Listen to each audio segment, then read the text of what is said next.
Hello ছাত্রছাত্রী class 9 West Bengal board of secondary education. আজকে টপিকটা হচ্ছে তোমাদের শুরু করছি অর্থের গঠন ও ধর্ম ক্লাস 1। প্রথমে আমি পড়াবো যেটা যে চাপ ও তরলের চাপ। চাপ বলতে আমরা বুঝি চাপ বলতে বোঝায় ক্ষেত্রফল বল বাই ক্ষেত্রফল, বল বাই ক্ষেত্রফল।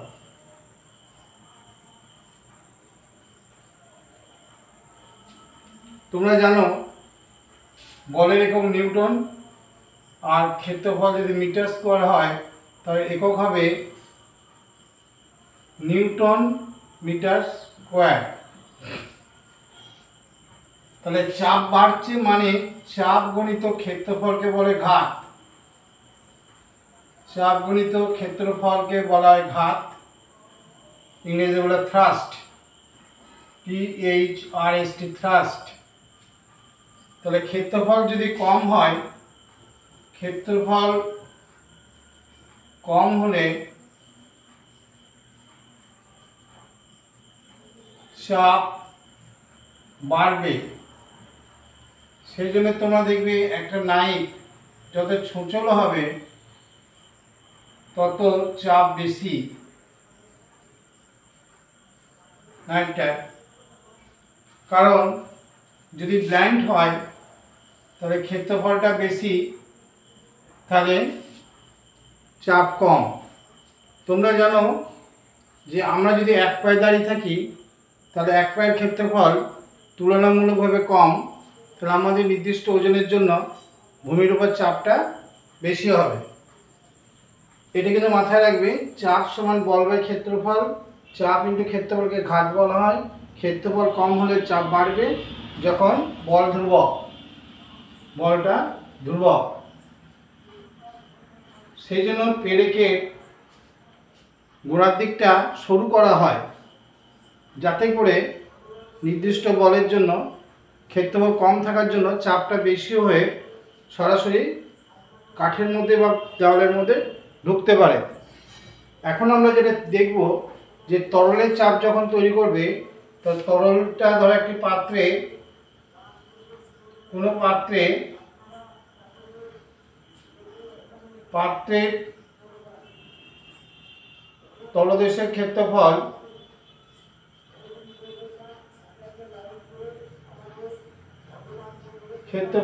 A, তরলের ঘনত্ব বা তরলের উচ্চতা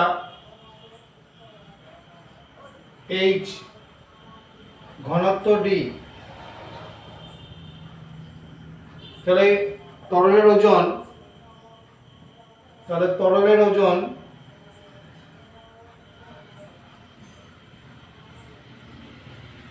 আয়তন গুণিত ঘনত্ব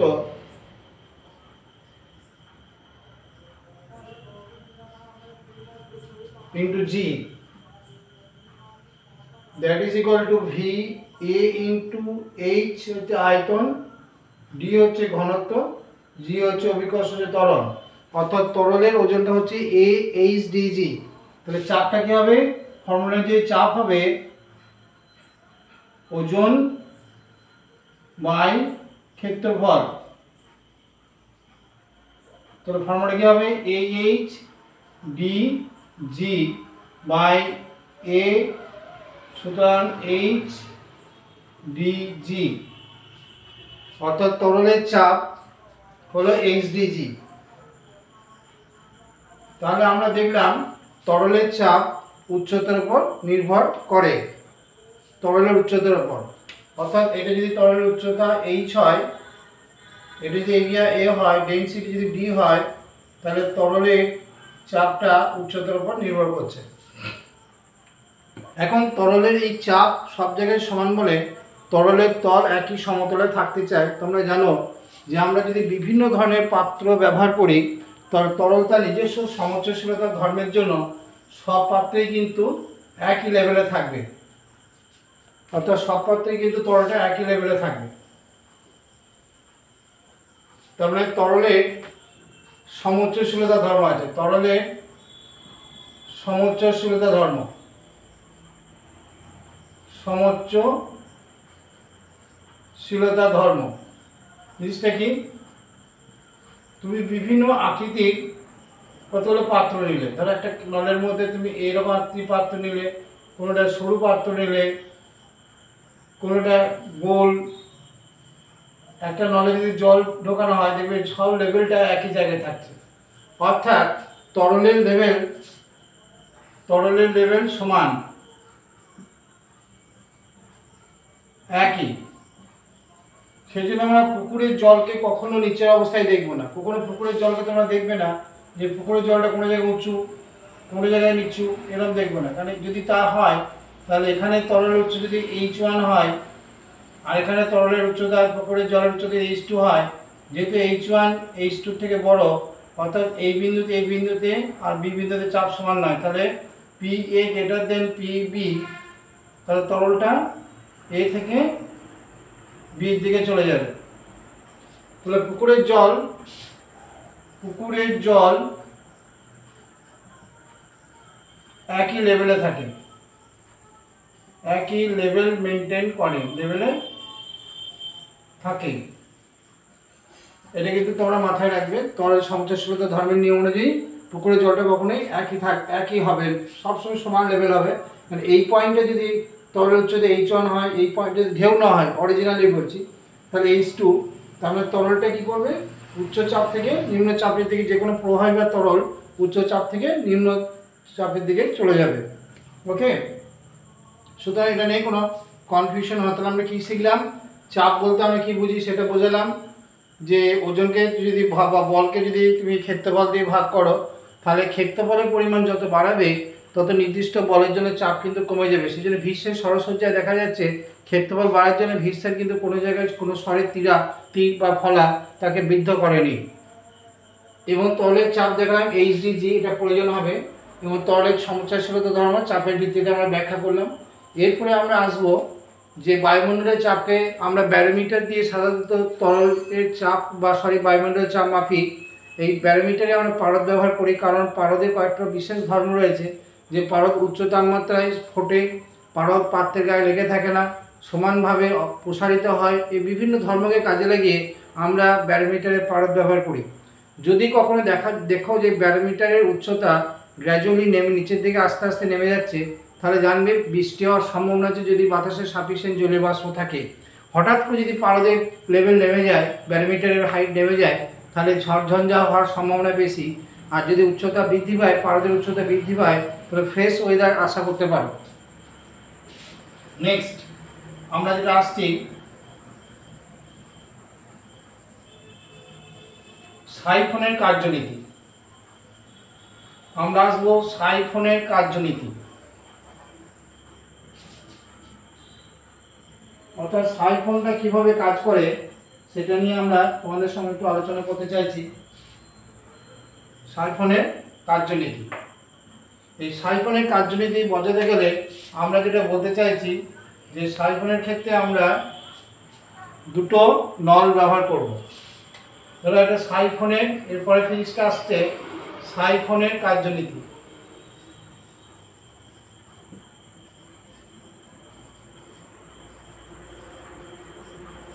এখানে দুটো নল আছে, এটা একটা উঁচু লেভেলের, এই একটা পাত্র আছে, ধরো একটা স্ট্যান্ড,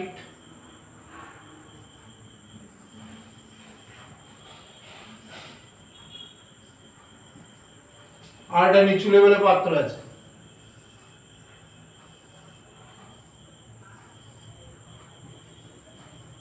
একটা নল এইভাবে কানেক্টেড,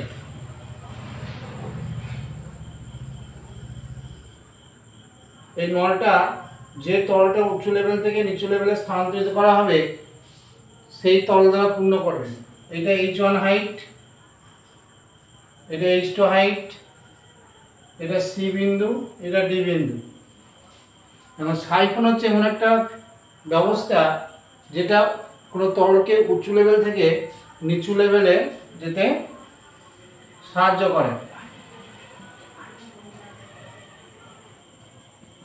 ক্লিয়ার? এখানে যে তরলটা স্থানান্তরিত হবে সেই তরলটা দ্বারা তুমি ফিল আপ করবে। এখন প্রশ্ন হলো, এক্ষেত্রে তুমি দেখো যে সি বিন্দুতে নিশ্চয়ই চাপটা বেশি হতে হবে ডি বিন্দুর তুলনায়।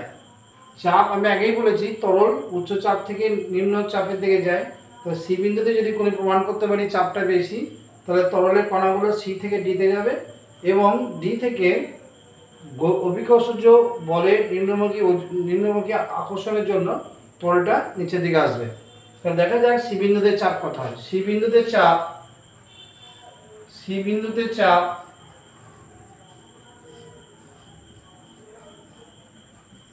বাতাসের চাপ মাইনাস তরল স্তম্ভের চাপ HDG এবং ডি বিন্দুতে চাপ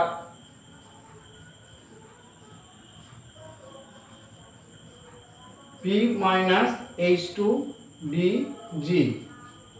তাহলে চাপের পার্থক্য সি থেকে ডি এর চাপের পার্থক্য দেখো, PC অর্থাৎ পি বিন্দুতে চাপ আর ডি বিন্দুতে চাপের পার্থক্য হচ্ছে H2G DG common term H2 minus H1, অর্থাৎ দুটো বিন্দুতে চাপের পার্থক্য DG H2 মাইনাস H1। যেহেতু বাতাসের চাপের উপর নির্ভর করছে না চাপের পার্থক্যটা, এখন যেহেতু H1 গ্রেটার দেন H2 অতএব PC তে চাপ বেশি PD তুলনায়। ক্লিয়ার? অর্থাৎ নির্দিষ্ট রাশি থেকে তুমি একবার কম রাশি বিয়োগ করছো, তাহলে সেই রাশি ফলটা বিয়োগ ফলটা বেশি হবে। তার মানে এই সি বিন্দুতে চাপটা অতি অবশ্যই বেশি হবে ডি বিন্দুর তুলনায়। তাহলে তরলটা ফ্লো করবে, তরল যাবে, প্রবাহিত হবে সি থেকে ডিতে। ক্লিয়ার? তরলটা যাবে সি থেকে ডিতে। অর্থাৎ আমরা সাইফনের কার্যনীতি ব্যাখ্যা, এই সাইফনটা কাজ করার জন্য ছিদ্রে কোনো ফুটো থাকবে না এবং সেখানে অবশ্যই বাতাস থাকবে। বাতাস না থাকলে কিন্তু সাইফন কাজ চাঁদে গিয়ে কিন্তু কাজ হবে না। তাহলে বাতাসটা তরলটা ওই দিয়ে পূর্ণ করতে হবে আর বাতাসের চাপ থাকতে হবে। এই দুটো কন্ডিশন হলে তবে সাইফনটা কাজ করবে। এবং সাইফনের ফ্লোটা কখনোই বাতাসের চাপের উপর নির্ভর করে না, সাইফনের ফ্লোটা নির্ভর করবে সি এবং ডি এর যে চাপ পার্থক্য আছে তার উপর, এই যে DG H2 minus H1। Clear? তাহলে আমরা সাইফনের কার্যনীতিটা তোমাদেরকে বোঝালাম, একটু বোঝা। প্রথমে চাপ বোঝালাম,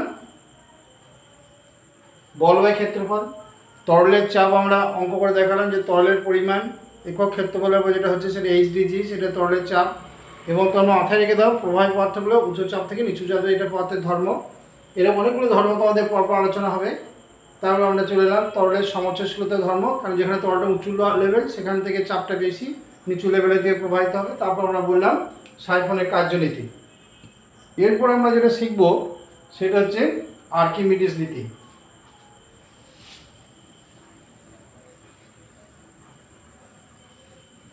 আর্কিমিডিস প্রিন্সিপাল।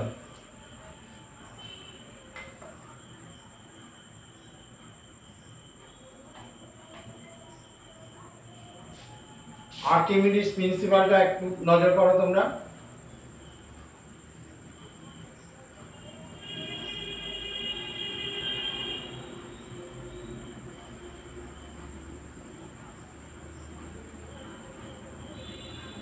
তাহলে যদি তোমার এই চ্যানেলটা কোনোভাবে কোনো উপকার আসে, তাহলে স্যার রয় ফিজিক্স চ্যানেলটাকে তোমরা অতি অবশ্যই সাবস্ক্রাইব করবে। যদি দেখো যে চ্যানেলটা তোমাদের কোনো হেল্প, ভৌতবিজ্ঞানে কোনো হেল্প করছে কিনা। আমি আন্তরিকভাবে চেষ্টা করছি সমস্ত ছাত্রছাত্রীদের কথা ভেবে যে খুব সাবলীলভাবে প্রত্যেকটি চ্যাপ্টার ধরে ধরে যত যে মেন ইম্পর্টেন্ট প্রশ্নগুলো রয়েছে সেগুলো একটু আলোচনা করায়। এবার তোমরা এটা লেকচারটা ফলো করবে এবং বন্ধুদের সঙ্গে শেয়ার করবে যদি প্রয়োজন হয়, এবং আমাকে উৎসাহিত করবে কমেন্ট করে। এরপর আসবো আর্কিমিডিস নীতি। ধরো একটা বিকারে কোনো তরল আছে, একটা ডিস্কের উপর বিকারটা নামানো আছে। তুমি একটা বস্তুকে এই তরলে ডোবালে কি হবে? তরলটা উপচে পড়বে, তরলটা উপচে পড়বে, ডিশের উপর পড়বে। এখন আর্কিমিডিস নীতিতে কি বলছে, এটা লিখতে দেয় 2 নম্বর দেয় বা 3 নম্বর দেবে, যদি কোনো বস্তুকে আংশিকভাবে বা সম্পূর্ণভাবে, দুভাবে বলছে, আংশিকভাবে বা সম্পূর্ণভাবে কোনো প্রবাহী পদার্থ, সেটা ব্র্যাকেটে গ্যাস হতে পারে বা তরল হতে পারে, যদি নিমজ্জিত করা হয়, ডুবানো লিখবে না, নিমজ্জিত ভাষাটা ইউজ করবে, তাহলে ওই বস্তু খানিকটা তরল অপসারিত করবে, উপচে দেবে, ফেলে দেবে, কারণ সেই অপসারিত তরলের ওজনটা বস্তুর ওজন হ্রাসের সমান হবে। তার মানে একটা জিনিস বাতাসে যতটা ওজন হবে, কোনো তরলে তার ওজনটা অনেকটা কমে যাবে। সেটা পরে আসছি কেন, তাহলে আর্কিমিডিস নীতিটা কি বলছে, কোনো বস্তুকে, আর্কিমিডিস নীতি বলছে কোনো বস্তুকে, বই আছে দেখবে আর্কিমিডিস নীতি, কোনো বস্তুকে আংশিকভাবে পুরোটাই তরলে ডোবালে অথবা বা অর্ধেকটা ডোবালে, তাহলে কিছুটা তরল, ডেল্টা ভি তরল অপসারিত হবে, অপসারিত হবে।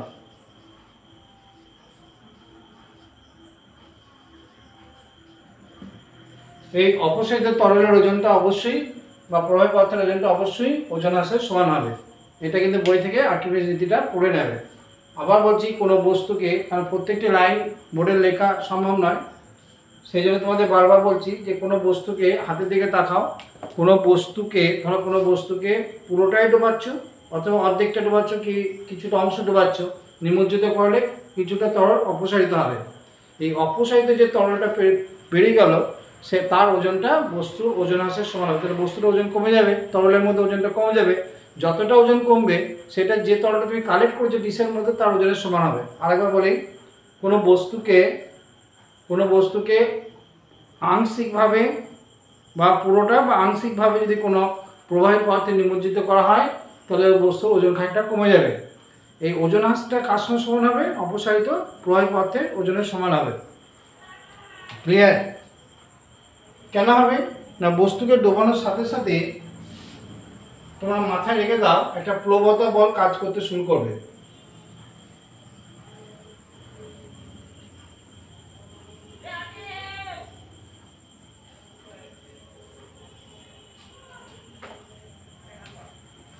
অর্থাৎ কোনো বস্তুকে ডোবানোর সাথে সাথে দুটো বল কাজ করে, একটা হচ্ছে ওজন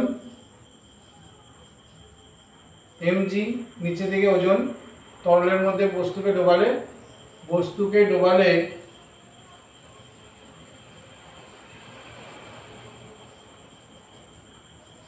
তরলে বা কোনো গ্যাসে এটা হচ্ছে ওজন, নিচে দিকে কাজ করবে ওজন। আর একটা হচ্ছে ঊর্ধ্বমুখী একটা বল কাজ করে, সেটা হচ্ছে প্লবতা বল, আর এটা হচ্ছে প্লবতা বল। তোমরা জানো প্লবতা বল যখন খুব বেশি হবে ওজনের তুলনায়, তখন ভাসবে তরলের উপরে, সমান হলে যে কোনো স্থানে বস্তুটা দেখে ভাসবে। আর যদি উল্টো হয়, যদি ওজনটা বেশি হয়, ডুবে যাবে। সমান হলে বস্তুটা যে কোনো তরলের মধ্যে যে কোনো অবস্থানে, বিশেষ করে ঠিক একই লেভেলে রেখে নিজেকে ভাসবে যদি সমান হয়ে যায়। অর্থাৎ যদি সমান হয় তাহলে বস্তু তরলের মধ্যে যে কোনো অবস্থানে রেখে নিজেকে ভাসবে, যদি খুব বেশি হয় তাহলে তরলের উপর উঠে চলে আসবে, আর যদি ওজনটা বেশি হয় তাহলে নেমে যাবে। এখন প্রশ্ন হচ্ছে দুটো বল কী কী, প্লবতা বল ওটাকে ভাসাবার চেষ্টা করছে, উপর দিকে বলটা কাজ করে প্লবতা বলটা, আর ওজনটা সবসময় নিচের দিকে কাজ করে। তাহলে প্লবতা বলটা ঊর্ধ্বমুখী আর ওজনটা নিম্নমুখী, তাহলে লিখবে প্লবতা বল ঊর্ধ্বমুখী, ভাসাতে সাহায্য করে।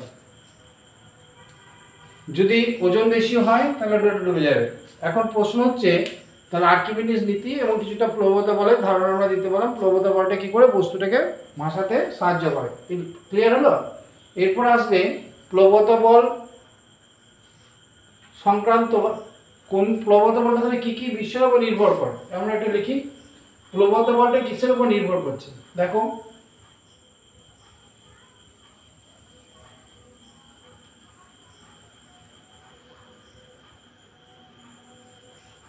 প্রবণতা বল নির্ভর করছে প্রবণতা বল সমান লিখবে নিমজ্জিত অংশের আয়তন যত বাড়ে যাবে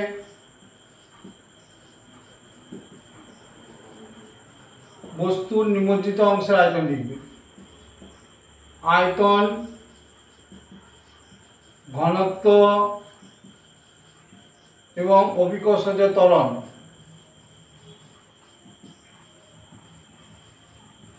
সংক্ষেপে V suffix I immerse volume, V লিকুইডই ধরো জি, এটা যে কোনো ফ্লুইডে হতে পারে। অর্থাৎ ভি সাফিক্স আই মানে ইমার্সড ভলিউম, তার মানে যতটা ডুবে আছে ততটা ভলিউম, সবটা নয় কিন্তু। বস্তু যতটা ডুবে থাকবে ততটা ভলিউম নেবে, যে তরলে ডুবে থাকবে তার ঘনত্ব নেবে এবং অভিকর্ষজ ত্বরণ নেবে। তাহলে যেখানে অভিকর্ষজ ত্বরণ শূন্য অর্থাৎ কৃত্রিম উপগ্রহ, পৃথিবীর কেন্দ্র এবং অবাধে পতনশীল অবস্থায় প্রবণতা বল কোনো কাজ করবে না। তাহলে কোথায় কোথায় কাজ করবে না? প্রবণতা বল শূন্য কোথায়? প্রবণতা বল শূন্য হবে পৃথিবীর কেন্দ্রে,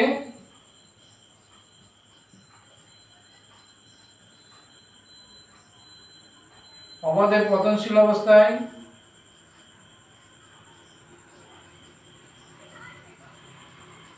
আর যেখানে অবাধে পতনশীল আর এগুলো কাজ করবে না। ক্লিয়ার?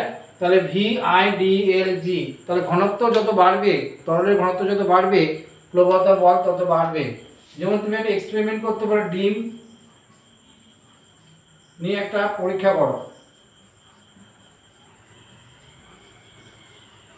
যেখানে ঘনত্ব নির্ভরশীল সেটা দেখাবে। একটা বিকারে জল নাও, বিকারে জল নিয়ে যদি একটা ডিমকে ছেড়ে দাও, যদি ডিমটা পচা না হয় তাহলে দেখবে ডিমটা ডুবে যাবে, ডিমটা ডুবে যাবে।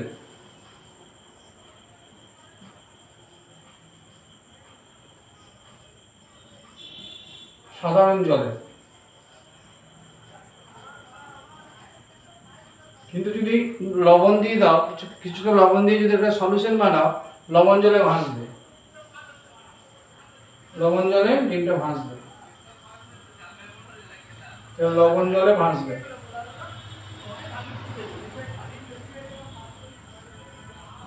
এর থেকে বলা হচ্ছে লবণ জলটা ঘনত্ব বেশি, প্রবণতা বলটা বেশি, সে ভাসিয়ে দেবে। সাধারণ জলের ঘনত্ব কম, ডিমটাকে ডুবিয়ে দেবে।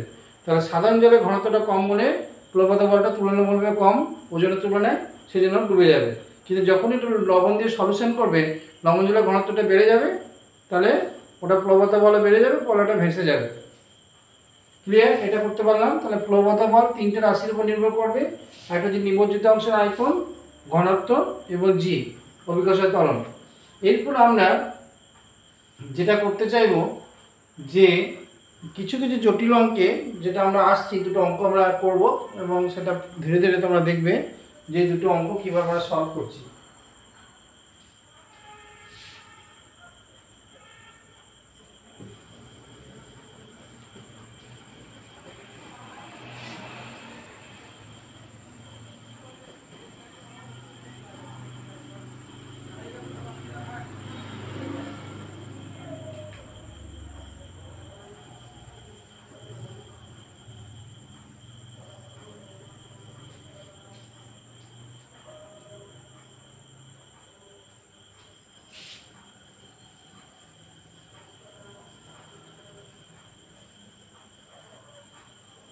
আমরা আসি দুটো অঙ্কের ক্ষেত্রে।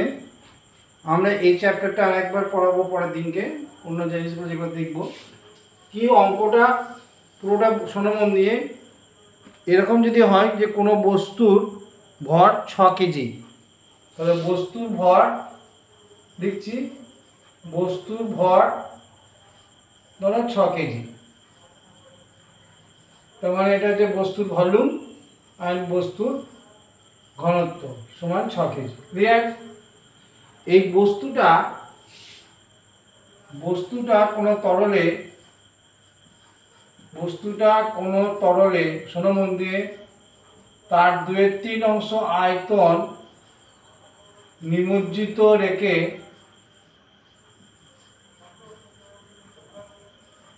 ভাসে, তাহলে তোমাকে বার করতে হবে বস্তুর ঘনত্ব আর তরলের ঘনত্বের অনুপাত কত। বোঝা যাক। ধরিলাম, এটা বার করতে হবে, ধরিলাম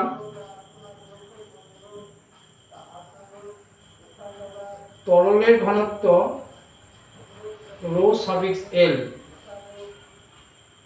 তরলের ঘনত্ব রো সাফিক্স এল,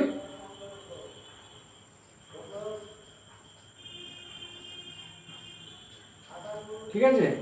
তাহলে আমরা লিখতে পারি এক্ষেত্রে কেন ভাসছে, উত্তর হবে যে 2/3 অংশ যখন জলে ডুবে গেছে, তলে ডুবে গেছে, তার জন্য যে প্লবতা বল হচ্ছে, তাহলে এখানে লিখবে প্লবতা বলটা লেখো।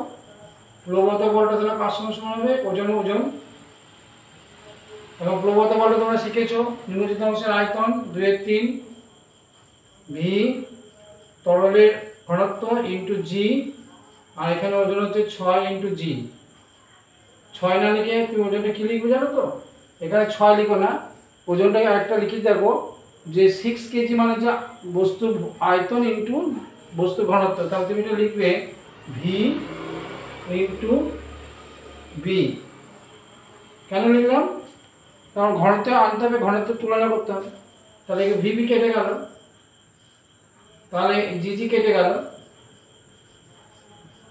তাহলে তুমি পাচ্ছ ডিবি বাই রো এল সমান 3/2। আরেকবার বলি কি দেওয়া আছে, শোনো মন দিয়ে। দেওয়া আছে কোনো বস্তুর ভর 6 কেজি, এই 6 কেজিটা লিখতে পারো বস্তুর আয়তন ইন্টু বস্তুর ঘনত্ব। বস্তুটা কি করছে না, 2/3 অংশ জলের ভেতর, তরলের ভেতরে রেখে ভাসছে, অর্থাৎ 2/3 অংশ তরলে রাখার জন্য একটা প্লবতা বল সৃষ্টি হবে। সেই প্লবতা বলটা হচ্ছে নিমজ্জিত অংশের আয়তন তরলের ঘনত্ব ইন্টু জি। এই প্লবতা কার সঙ্গে সমান হবে না, ওজনটার সঙ্গে। ওজনটার জায়গায় লিখবে ভি ইন্টু ডিবি। ডিবি হচ্ছে বস্তুর ঘনত্ব। এই সমীকরণ থেকে তুমি অতি অবশ্যই 3/2 পেয়ে গেলে।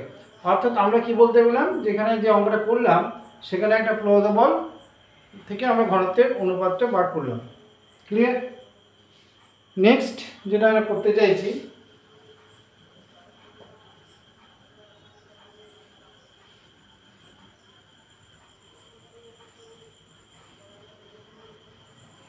ধরো কোনো জিনিস যখন বাতাসে ওজন করবে, ধরো বাতাসে, অঙ্ক নাম্বার 2, এটা অঙ্ক 1 হলে এটা অঙ্ক 2 করছি।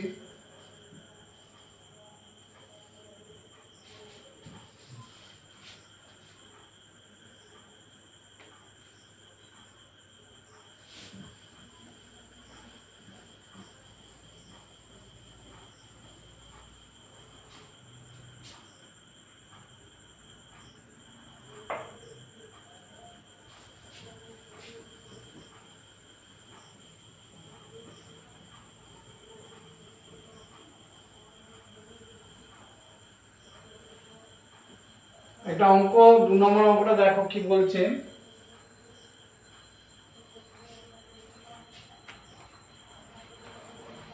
বলছে কোনো একটা বস্তু তার বাতাসে ওজন, বলে দিয়েছি তোমাকে, এখানে বাতাস ওজন হচ্ছে 38 পয়েন্ট, বাতাসে ওজন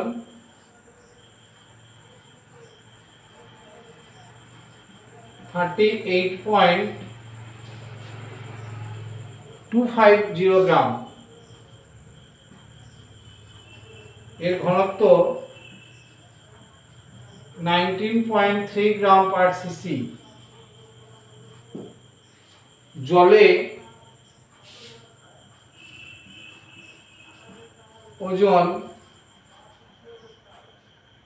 কমে যাবে, ওজনটা নিশ্চয়ই 33.865 গ্রাম। ঠিক আছে, তাহলে বলছে কি হলো, তাহলে বস্তুর আয়তন হওয়া উচিত, বস্তুর আয়তন হওয়া উচিত, আয়তন হওয়া দরকার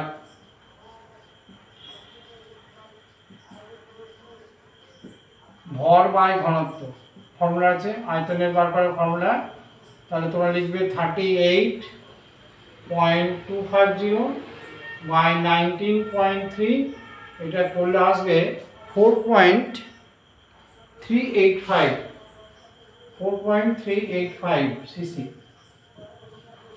কিন্তু মাথায় রাখো আমি আবার বলছি, এটা মাথায় রেখে দাও, যদি বস্তুর ওজন জলের ভেতরে ওজনটা বার করো আর যদি বাতাসে ওজন বার করো, এই ওজন পার্থক্যটা হচ্ছে বস্তুর মানে বস্তুর টোটাল আয়তনটা। তাহলে বস্তুর আয়তনটা এখানে এটা 1.98, এটা ভাগ করে আসবে 1.98, তো ভুল হচ্ছে, এটা 1.98 হবে, এটা হওয়া উচিত 1.98 সিসি। কিন্তু বস্তুর আয়তনটা এখান থেকে এটা যদি বাদ দাও তো বাতাসের ওজন, তাহলে বস্তুর মোট আয়তন, বস্তুর আয়তন হচ্ছে বাতাসে ওজন মাইনাস জলে ওজন, এইটা হওয়া উচিত 4 পয়েন্ট সামথিং, যে আয়তনটা টোটাল আয়তনটা হবে 4.385 সিসি। এখন তাহলে আয়তনের যে গ্যাপিংটা, যেটা বাইরের আয়তনটা 1.98, এত কমে গেল, কিন্তু হওয়া উচিত আমার 4.385। তাহলে কি হলো বলো তো, এই বস্তুর ভিতরে আর একটা কোনো ক্যাভিটি আছে, তার আয়তনটা আর এই আয়তনটা, দুটো আয়তন V1 আর V2, অর্থাৎ ফাঁপা অংশের আয়তন আর ফাঁপা অংশ বাদ দিয়ে আয়তন, বস্তুর আয়তন, এই দুটো মিলে 4.38। তাহলে ফাঁপা অংশের আয়তন কত হবে? ফাঁপা অংশের আয়তন 4.385 থেকে মাইনাস 1.98 বাদ দিতে, ফাঁপা আয়তন কি দেওয়া আছে আরেকবার বলি। দেওয়া আছে কোনো বস্তুর ওজন দিয়েছে বাতাসে, ঘনত্ব দিয়েছে, তাহলে তুমি একটা আয়তন পাবে। সেই আয়তনটা কার পাবে? সেই আয়তনটা পাবে বস্তুর আয়তনটা। কিন্তু বস্তুটা যদি ভিতরে একটা ফাঁপা অংশ থাকে তার আয়তনটা আমি ধরলাম না। এবার ওটা জলে ডোবাও, জলে ডুবিয়ে যদি দেখাও যে ওজন কমে যাবে সেই ওজনটা হচ্ছে মোট আয়তনটা। সেই মোট আয়তনটা মানে কার? এখানে দুটো সিস্টেম, একটা যে ফাঁপা অংশ থাকবে ভেতরে তার একটা আয়তন বাই বস্তুর আয়তন, দুটো আয়তনের যোগফল। আবার বলছি শোনো, যদি বাতাসে ওজন থেকে জলের ওজনটা বাদ দাও তাহলে ওই বস্তুর যত আয়তন আর যত মেটেরিয়ালের মধ্যে ঢুকে আছে, ক্যাভিটি মেটি সব নিয়ে তার আয়তন। আর যদি বস্তুর বাতাস ওজনকে তার ঘনত্ব দিয়ে ভাগ করো তাহলে শুধু বস্তুর যে মেটেরিয়ালটা দিয়েছে তার আয়তনটা পাবে। দুটো আয়তন কিন্তু, ফাঁপা অংশের আয়তন প্লাস বস্তুর আয়তন। তাহলে প্রথমে দেখো আমার বস্তুর আয়তনটা 1.98 পেয়েছি।